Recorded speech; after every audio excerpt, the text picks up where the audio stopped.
এখন এই ভিডিওটায় আমরা আলোচনা করতে চলেছি প্রস্থ বরাবর হিমালয় ভূপ্রকৃতি। আমরা জানি যে এটা খুব ভাইটাল এবং খুব ইম্পর্টেন্ট একটা পার্ট মাধ্যমিক পরীক্ষার্থীদের জন্য। তো অবশ্যই ভারতের ভূপ্রকৃতির প্রথম পার্টেই রয়েছে হচ্ছে উত্তরের পার্বত্য অঞ্চল, আর সেখানে হিমালয় পার্বত্য অঞ্চলকে দৈর্ঘ্য বরাবর আর প্রস্থ বরাবর দুটো ভাগে ভাগ করে আমাদের কিন্তু শুরুতেই আলোচনা দিয়েছে, এবং পরীক্ষায় 5 নম্বরে কিন্তু প্রশ্ন আসে যে প্রস্থ বরাবর হিমালয়ের ভূপ্রকৃতি উল্লেখ করো এবং দৈর্ঘ্য বরাবর হিমালয়ের ভূপ্রকৃতি উল্লেখ করো।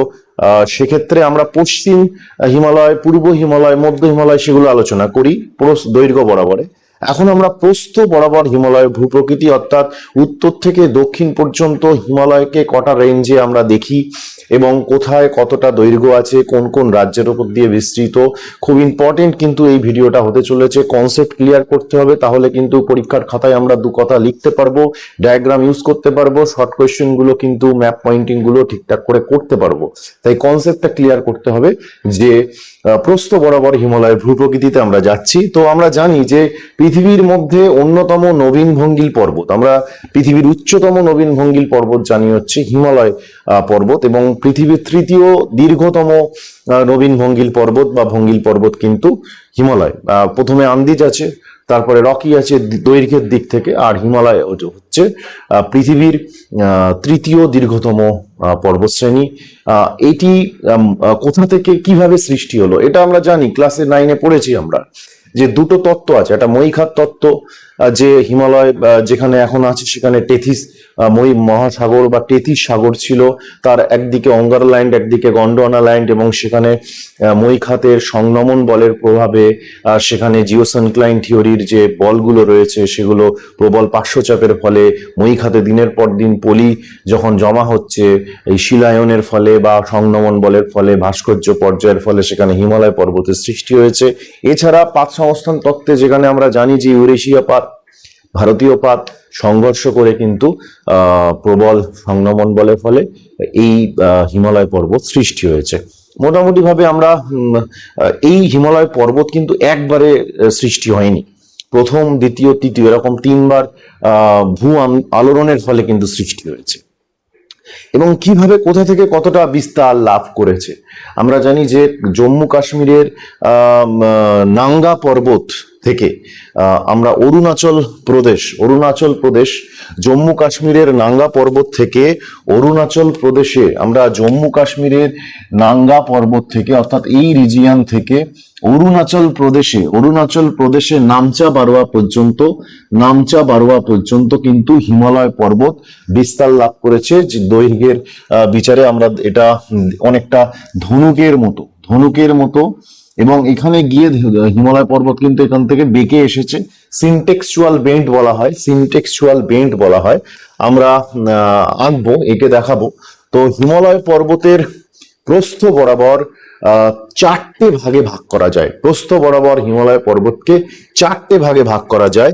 একটু আমরা দেখে নেব ব্যাপারটা। অর্থাৎ আমি যদি উত্তর থেকে দক্ষিণের দিকে আসি, উত্তর থেকে আমি দক্ষিণের দিকে যাচ্ছি, অর্থাৎ একেবারে উত্তর থেকে দক্ষিণের দিকে আসছি আমরা। কিভাবে ভাগটা আছে, প্রথমে এই আছে টেথিস হিমালয়। এটা প্রথমবার ভূ আলোড়নের ফলে সৃষ্টি হয়েছে। টেথিস হিমালয়ের পরে রয়েছে সর্বোচ্চ হিমালয়, যেটাকে হিমাদ্রি বা গ্রেট হিমালয় বলা হয়। এটাও কিন্তু এই টেথিস হিমালয়, যেটাকে আমরা ট্রান্স হিমালয় বলি। ট্রান্স হিমালয় বা টেথিস হিমালয়ের উত্থানের সঙ্গে সঙ্গে প্রথমবার ভূ আলোড়ন, যেটা 12 কোটি বছর, 7 থেকে 12 কোটি বছর আমরা বলতে পারি যে 7 থেকে 12 কোটি বছর আগে কিন্তু সৃষ্টি হয়েছে প্রথম ভূ আলোড়ন। এবং সেখানে এই যে টেথিস হিমালয় এবং গ্রেট হিমালয় বা আমরা বলতে পারি Himadri Himalaya, this is the most highest এবং সব থেকে উচ্চ অংশ যেটা আমরা বলতে পারি। সেখান থেকে তারপরে আমরা হিমাচল হিমালয় এবং একদম শেষে হচ্ছে আমরা জানি শিবালিক হিমালয়। অর্থাৎ একেবারে উত্তর থেকে দক্ষিণ পর্যন্ত উত্তর থেকে দক্ষিণ পর্যন্ত হিমালয়কে কিন্তু আমরা এইভাবে কিন্তু ভাগ করতে পারি, যে একেবারে উত্তরে রয়েছে টেথিস হিমালয়, তারপরে রয়েছে আমাদের হিমাদ্রি হিমালয়, তারপরে রয়েছে হচ্ছে হিমাচল হিমালয়, এবং শেষে দক্ষিণে হচ্ছে শিবালিক হিমালয়। আমরা পশ্চিমবঙ্গের অধিবাসী, আমরা পশ্চিমবঙ্গ থেকে সোজা উত্তরের দিকে যদি যাই, আমরা দার্জিলিং পার্বত্য অঞ্চলে যদি যাই, তারপরে কিন্তু হিমালয়কে দেখতে পাবো। আমরা হিমালয়ের প্রথমে কোন অংশকে দেখতে পাবো, যে নিচের দিকে রয়েছে। হ্যাঁ, এইদিকে যেহেতু শিবালিকের অংশ খুব কম রয়েছে, নেই বললেই চলে, আস্তে আস্তে আমরা পরের যে পার্টগুলো আছে, আবার সিকিমের দিকে যদি যাই, আমরা যে উচ্চ হিমালয়ের অংশ দেখতে পাবো। তো আমরা প্রস্থ বরাবর হিমালয়ের ভূপ্রকৃতি একটু দেখি, যে উত্তর থেকে দক্ষিণে কিভাবে আছে। প্রথমে আমরা একেবারে উত্তরে চলে যাচ্ছি, একেবারে উত্তরে, ভারতের একেবারে উত্তরে আমরা যদি যাই, সেখানে পাবো টেথিস হিমালয়। প্রথমে পাবো টেথিস হিমালয়, এবং এই টেথিস হিমালয় জম্মু কাশ্মীর, লাদাখ, জম্মু কাশ্মীর লাদাখ এই রিজিয়নে কিন্তু আমরা জানি যে লাদাখ হচ্ছে আমাদের ভারতের সব থেকে বড় কেন্দ্রশাসিত অঞ্চল। এই রিজিয়নটা হচ্ছে আসকাই চীনের মধ্যে পড়ে, এই রিজিয়নটা হচ্ছে আসকাই চীনের মধ্যে পড়ে, আসকাই চীন, এই রিজিয়নটা হচ্ছে আসকাই চীনের মধ্যে পড়ে।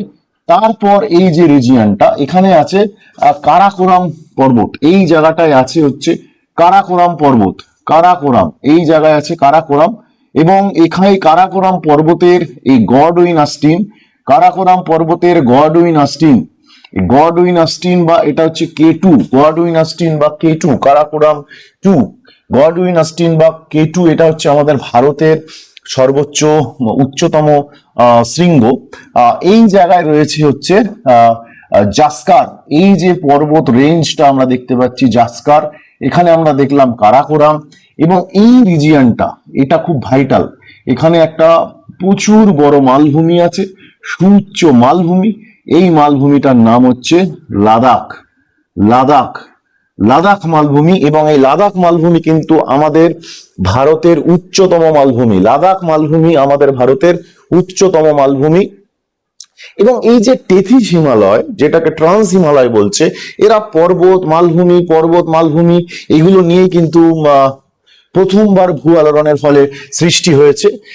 আরো একটা বিষয়, সেটা হচ্ছে যে এই যে এটি হিমালয়ের প্রশস্ততম অংশ, চওড়া, সব থেকে চওড়া বা প্রশস্ততম অংশ কিন্তু এই টেথিস হিমালয়ের মধ্যে পড়ছে।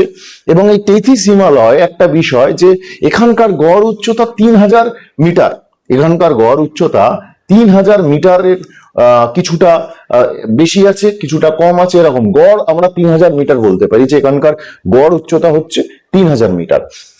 এবং এখানকার কয়েকটা বিষয়, যে আমরা জাস্কার দেখলাম, এখানে কৈলাস পর্বত রয়েছে, এই টেথিস হিমালয় কৈলাস পর্বত রয়েছে, এখানে লাদাখ রয়েছে, এগুলো কিন্তু এর গুরুত্বপূর্ণ অংশ। এবং এখানে আমরা জানি যে টিবেটিয়ান প্লেটু আছে।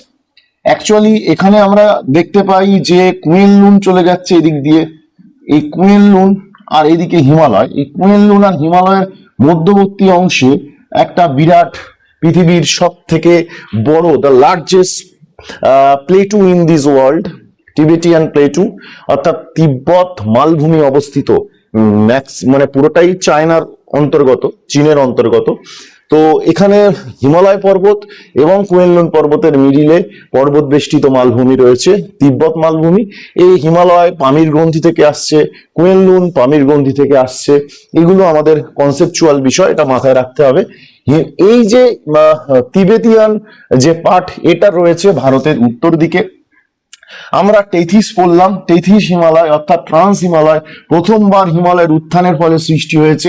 এরপরে আমরা যে অংশটা পড়ব, অর্থাৎ এই রিজিয়নের পরেই হিমালয়ের এই অংশটা রয়েছে, অর্থাৎ পুরো প্রাচীনতম যে পার্ট, প্রশস্ততম পার্ট, তারপরেই রয়েছে হচ্ছে আমাদের হিমালয়ের উচ্চতম অংশ, প্রস্থ বরাবর যে পার্টে রয়েছে, সেটা হচ্ছে হিমাদ্রি হিমালয় বা গ্রেট হিমালয়। এই হিমাদ্রি হিমালয় বা গ্রেট হিমালয়ের অংশ কোথায় কোথায় আছে? জম্মু কাশ্মীরে রয়েছে, লাদাখের কিছু অংশে রয়েছে, হিমাচল, এটা হিমাচল প্রদেশ, এই রাজ্যটার নাম হচ্ছে হিমাচল প্রদেশ। আমরা এইখানটায় দেখতে পাচ্ছি পীর পাঞ্জাল পর্বত রয়েছে, এটা হচ্ছে পীর পাঞ্জাল, পীর পাঞ্জাল, এটা হচ্ছে পীর পাঞ্জাল। তারপর এখানে আছে ধাওলাধর, পীর পাঞ্জাল, এখানে আছে ধাওলাধর। এবং এখান থেকে আমরা এই পর্বতের অংশগুলো পাচ্ছি। এই যে রিজিয়নটা, আমরা যেটা পড়ছি এখন সেটা হচ্ছে হিমালয়, গ্রেট হিমালয়ের অংশ। গ্রেট হিমালয়ের অংশের মধ্যে গুরুত্বপূর্ণ কিছু অংশ রয়েছে। হিমাচল প্রদেশে রয়েছে, হিমাচল প্রদেশে বেশ কিছু জায়গায় কিন্তু গ্রেট হিমালয়ের অংশ রয়েছে। এবং কোথায় রয়েছে? উত্তরাখণ্ড। উত্তরাখণ্ডে অনেক বেশি, এই হিমালয়ের অংশ অনেক বেশি রয়েছে উত্তরাখণ্ডে। এবং এদিকে আমরা যদি আসি, নেপাল তো আমাদের ভারতের বাইরে, যেহেতু মধ্য হিমালয় আমাদের সিলেবাসে নেই, নেপালে প্রচুর অংশ রয়েছে। এই যে গ্রেট হিমালয়, এর প্রচুর অংশ নেপালে রয়েছে। আমরা যদি এখান থেকে এই রিজিয়নটাকে নিয়ে যাই, এখান থেকে যদি নিয়ে যাই এভাবে, এই গ্রেট হিমালয় নিয়ে যাচ্ছি, গ্রেট হিমালয় নেপালের ওপর দিয়ে যাচ্ছে, নেপালের ওপর দিয়ে গিয়ে সিকিম দিয়ে ভুটানের কিছু অংশ দিয়ে এখান দিয়ে ঢুকে গিয়ে এইভাবে বেন্ড হয়ে এইদিকে চলে এসছে। এই যে এইভাবে গেছে হিমালয়। আমরা গ্রেট হিমালয়টা নিয়ে গেলাম। গ্রেট হিমালয় মানে হচ্ছে হিমাদ্রি হিমালয়, সর্বোচ্চ অংশ, অর্থাৎ প্রস্থ বরাবর হিমালয়ের ভূপ্রকৃতির সর্বোচ্চ অংশ এটাই, অর্থাৎ মাউন্ট এভারেস্ট। আমরা জানি the highest peak in this world, যেটাকে পিক 15 বলা হতো একটা সময়, পিক 15, মাউন্ট এভারেস্ট। এই মাউন্ট এভারেস্ট কিন্তু পৃথিবীর উচ্চতম শৃঙ্গ, সে কিন্তু এই গ্রেট হিমালয় বা হিমাদ্রি হিমালয় অবস্থিত, এবং সেটা নেপালে অবস্থিত। আমাদের ভারতের যদি কারাকোরামকে বাদ দিই, আমরা যদি গডউইন অস্টিনকে বাদ দিই, আমাদের ভারতে অবস্থিত হিমালয়ের সর্বোচ্চ শৃঙ্গ হচ্ছে কাঞ্চনজঙ্ঘা। কাঞ্চনজঙ্ঘা আমরা জানি যে এই সিকিমে অবস্থিত। কাঞ্চনজঙ্ঘা সিকিমে অবস্থিত, কাঞ্চনজঙ্ঘা সিকিম রাজ্যে অবস্থিত। দার্জিলিং এ গেলে আমরা কাঞ্চনজঙ্ঘা দেখতে পাই। দার্জিলিং থেকে কাঞ্চনজঙ্ঘার উপরে সূর্যের আভা আসে, আর সূর্যের আলো পড়ে, দারুণ একটা দৃশ্য হিমালয় পর্বতের, অসাধারণ লাগে। তো সেখান থেকে আমরা এখান থেকে বেন্ড হয়ে এইভাবে চলে আসছে, সিনটেক্সিয়াল বেন্ড বলা হয় এটাকে। আমরা জানি যে এটা গ্রেট হিমালয়ের অংশ।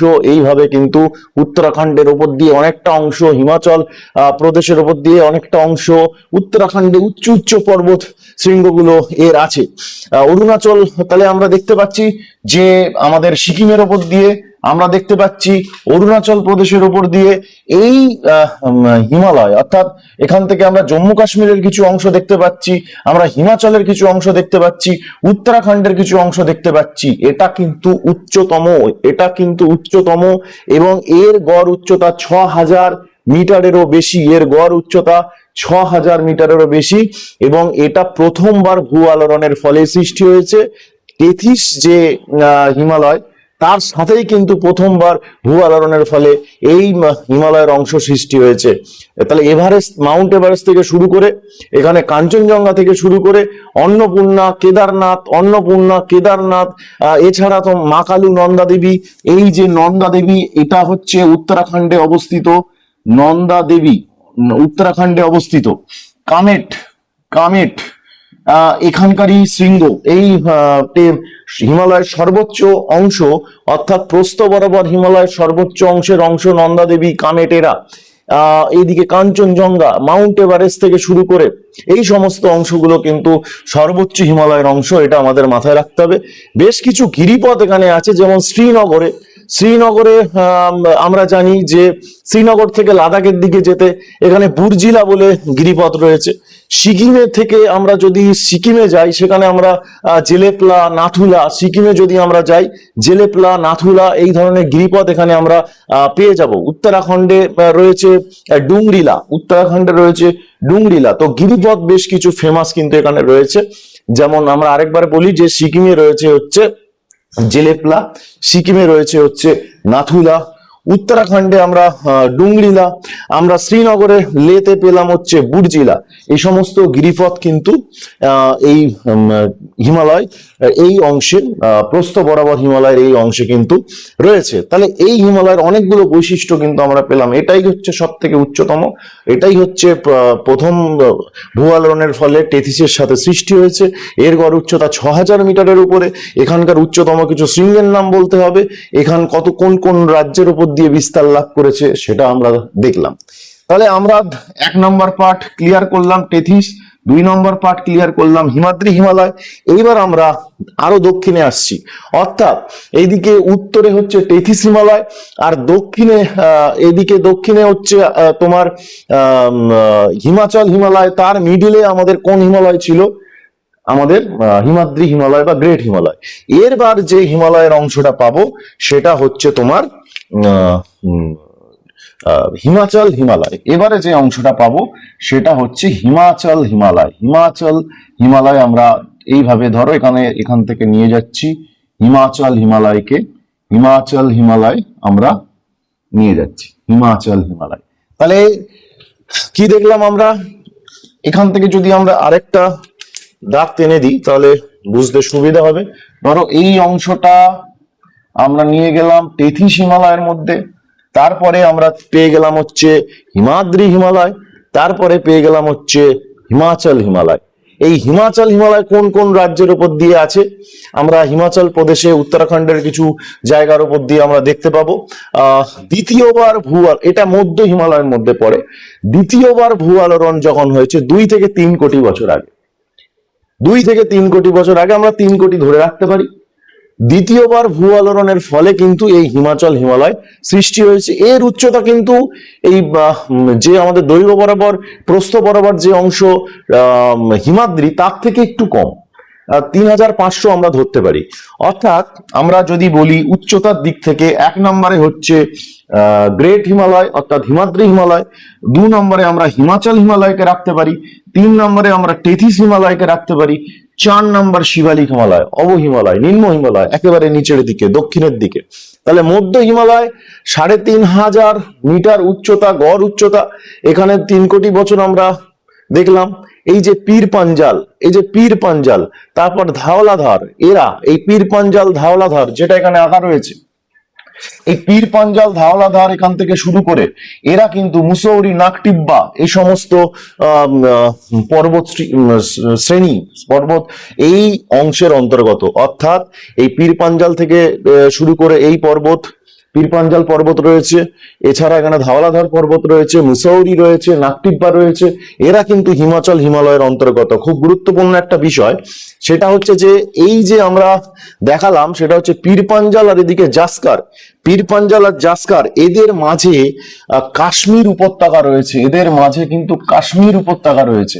পীর পাঞ্জাল আর জাস্কার পর্বতের মাঝে কিন্তু কাশ্মীর ভ্যালি রয়েছে। পীর পাঞ্জাল জাস্কারের মাঝে কিন্তু কাশ্মীর উপত্যকা রয়েছে। কাশ্মীর উপত্যকা এটা ভারতের ভূস্বর্গ আমরা জানি। তাহলে এই কাশ্মীর উপত্যকা এই হিমাচলের মধ্যেই আমরা রাখতে পারি। কাশ্মীর উপত্যকাকে আমরা হিমাচলের মধ্যে রাখতে পারি, যেহেতু পীর পাঞ্জালের উপত্যকা, সেই জন্য আমরা এটাকে রাখতে পারি হচ্ছে হিমাচল হিমালয়ের মধ্যে প্রস্থ বরাবর। কাশ্মীর উপত্যকায় ডাল লেক রয়েছে। কাশ্মীর উপত্যকা ভূস্বর্গ, নৈসর্গিক সৌন্দর্য, আমাদের ভারতের অন্যতম প্রধান পর্যটন কেন্দ্র, এর ফেমাস এবং ম্যাপ পয়েন্টিং এও কাশ্মীর উপত্যকা দেয়, পীর পাঞ্জালকে দেয়, ধওলাধরকে দেয়। এই অংশগুলো আমাদেরকে জানতে হবে। মুসৌরি, নাকটিব্বা রয়েছে।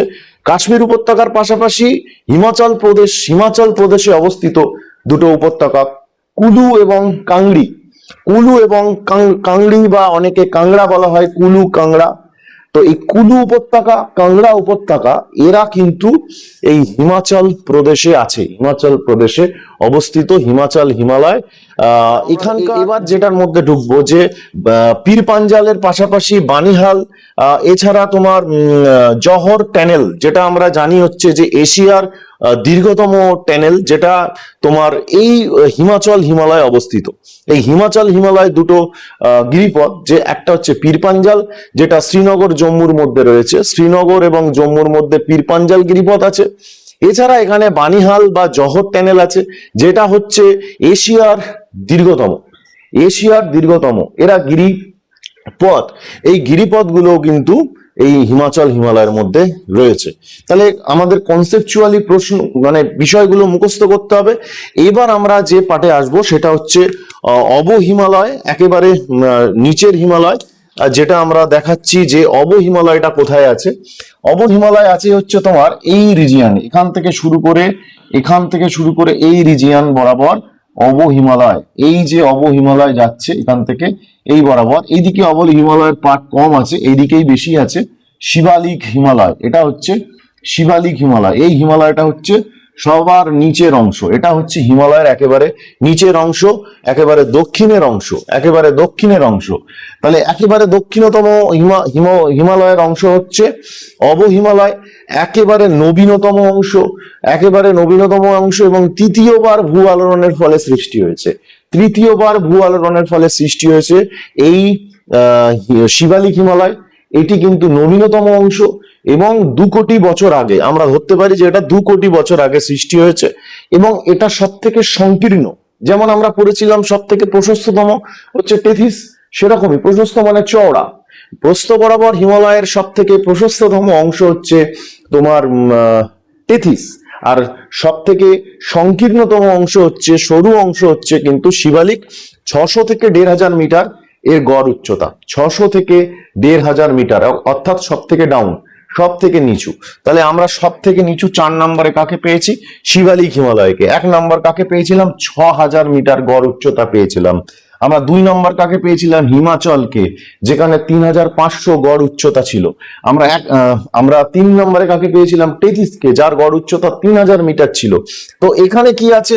দেরাদুন আছে, চৌখাম্বা আছে, কোটা আছে, চুম্বি আছে। এইগুলো গুরুত্বপূর্ণ গুরুত্বপূর্ণ কিছু উপত্যকা, যেগুলোকে দুন উপত্যকা বলা হয়, দুন উপত্যকা বলা হয়। এটা কিন্তু গুরুত্বপূর্ণ বিষয় যে কিছু উপত্যকা, দুন উপত্যকা, যেখানে অবনমিত অংশ একটা সময় হিমবাহ অধ্যুষিত ছিল, বরফের একটা চাপ ছিল, সেখানকার উপত্যকাগুলো সৃষ্টি হওয়ার জন্য এই শিবালিক অংশে কিন্তু সুন্দর উপত্যকা, যেখানে চাষ হয় খুব ভালো, এবং এই উপত্যকায় জনবসতি গড়ে উঠেছে, পলি সমৃদ্ধ মাটি রয়েছে, নদীগুলো এখানে এসে বিভিন্ন ধরনের, আগে যে হিমালয় অধ্যুষিত অংশ সেখান থেকে বরফ গলা জল, এবং বরফ গলা জলগুলো জমে বিভিন্ন হ্রদও তৈরি আছে।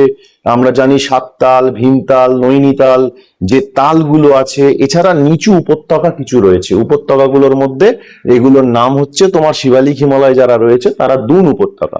সেই দুন উপত্যকা শিবালিক হিমালয় আছে। শর্ট কোয়েশ্চেন, যে দুন উপত্যকা কোন হিমালয়ের কোন অংশে রয়েছে? শিবালিকে। যেমন আমরা হিমাচলে দেখলাম যে হিমাচল হিমালয়, কাশ্মীর উপত্যকা, কুলু, কাংড়া, এদেরকে আমরা দেখলাম কোথায়? হিমাচল হিমালয়। আমরা শিবালিক হিমালয় কি দেখলাম? আমরা শিবালিক হিমালয় দেখলাম হচ্ছে তোমার কিছু দুন দেখলাম। সেই দুনগুলোর মধ্যে আমরা দেখলাম যে দেরাদুন দেখলাম, দেরাদুন হচ্ছে সব থেকে বড়। হ্যাঁ, দেরাদুন, দুনগুলোর মধ্যে সব থেকে বড় হচ্ছে দেরাদুন। এছাড়া চৌখাম্বা, কোটা, চুম্বি, এরাও কিন্তু এই শিবালিকে আছে। মেনলি এদিকে আমরা যদি দেখি হিমাচল অংশে কিন্তু এই উপত্যকা বেশি আছে, দুন উপত্যকা হিমাচল প্রদেশে আছে। উত্তরাখণ্ডের কিছু অংশ এদিকে আমরা পাবো, নিচের দিকে, মানে দক্ষিণ দিক। তাহলে দক্ষিণ থেকে উত্তরের দিকে আমরা যদি হিমালয়কে প্রস্থ বরাবর ভাগ করি, তাহলে 4টে ভাগ আমরা পেলাম। একেবারে দক্ষিণ দিকে আমরা শিবালিক বা অবহিমালয় পেলাম। শিবালিক যদি পয়েন্ট করতে দেয়, এখান থেকে এইটুকু দেখালেও হবে, কোনো অসুবিধা নেই। শিবালিক যদি পয়েন্ট করতে দেয়, হিমাচল পয়েন্ট করতে দিলে পরের পার্টটা আমরা দেখাবো। তাহলে শিবালিকে দক্ষিণ থেকে আমরা উত্তরের দিকে যদি যাই, প্রথমে শিবালিক পাবো, তারপরে হিমাচল হিমালয় পাবো, তারপরে সব থেকে উচ্চতম অংশটাকে পাবো, যেটাকে হিমাদ্রি হিমালয় বা গ্রেট হিমালয় বলা হচ্ছে। তারপরে আমরা পাবো টেথিস হিমালয়, প্রাচীনতম হিমালয়। হ্যাঁ, টেথিস হিমালয়, এই অংশটা ট্রান্স হিমালয়ের মধ্যে পড়ছে। তাহলে এই হচ্ছে আমাদের প্রস্থ বরাবর হিমালয়ের ভূপ্রকৃতি। প্রস্থ বরাবর হিমালয়ের ভূপ্রকৃতি কনসেপ্ট ক্লিয়ার রাখতে হবে। প্রত্যেকটা আলাদা আলাদা করে পয়েন্ট করতে হবে। প্রথমে একটু ভূমিকা দিতে হবে যে হিমালয় সম্পর্কে, যেগুলো ভূমিকা দিয়ে স্টার্টিং করা যায় লেখা। তারপর তোমাকে পরপর পয়েন্টগুলো আসতে হবে, উত্তর থেকে দক্ষিণ বা দক্ষিণ থেকে উত্তর তুমি লিখতে পারো পরপর। প্রত্যেকের বৈশিষ্ট্য কি আছে, গড় উচ্চতা কি আছে, কোন কোন রাজ্যের মধ্যে দেখা যায়, কোন কোন শৃঙ্গ আছে, এবং তোমাকে কিন্তু একটা ডায়াগ্রাম ইউজ করতেই হবে 5 মার্কসের জন্য। তোমাকে ওই যদি তুমি বলো যে পুরো ভারত আঁকবে না, এইটুকু অংশ এঁকে দেখাবে, সেটাও হবে। তুমি ভারতটা এঁকে দেখিয়ে পুরোটাকে যদি দেখাও আরো খুব ভালো হয়। লাদাখ পয়েন্ট করবে, এখান থেকে আসকাই চিন পয়েন্ট করবে, কারাকোরাম পয়েন্ট করবে, পীরপাঞ্জাল পয়েন্ট করবে। এদিকে 4টে পার্ট তুমি দেখাবে, এদিকে পুরোটা দেখাবে না, এইদিকে 4টে পার্টই দেখাবে।